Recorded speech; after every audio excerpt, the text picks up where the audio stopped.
Des kilomètres de camions à l'arrêt, une chaîne d'approvisionnement complètement paralysée. Ce sont des autoroutes américaines, mais la cause est au-delà de la frontière canadienne. Et voici le côté canadien de la frontière, le pont Ambassador, la route principale vers Détroit, la capitale de l'automobile des États-Unis.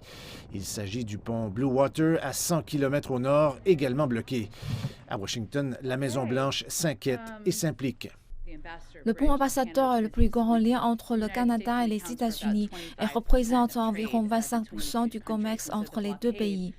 Le blocus présente donc un risque pour les chaînes d'approvisionnement de l'industrie automobile, car le pont est une artère essentielle pour l'acheminement des composants et pièces de véhicules automobiles, et les retards risquent de perturber la production automobile. Mais dans la capitale canadienne, Ottawa, il n'y a aucun signe de mouvement ou de percée. Et voyant cela, les constructeurs automobiles Ford et Toyota ont stoppé une partie de la production et mis en garde contre des fermetures dans leurs usines nord-américaines déjà touchées par les intempéries et une pénurie de puces semi-conductrices. Et au Parlement, la tension monte.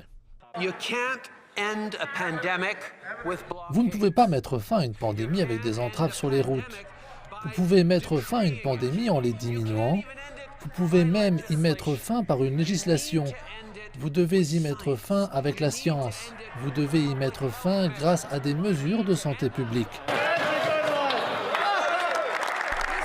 Monsieur le Président, les pays du monde entier ouvrent, même des pays dont les taux de vaccination sont inférieurs à ceux du Canada. Les provinces commencent à lever les restrictions et à ramener la vie à la normale. Pourquoi? Parce qu'elles suivent la science.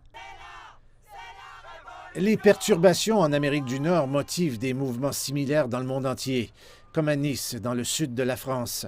Le drapeau canadien est clairement visible lors des rassemblements ici contre les restrictions et les vaccins. Et voici Wellington, en Nouvelle-Zélande, où la police a arrêté plus de 50 personnes tout en évacuant des centaines de manifestants campés devant le Parlement. Les camionneurs du Québec deviennent une source de perturbation mondiale ou une inspiration mondiale selon où vous en êtes par rapport aux pandémies et comment les combattre.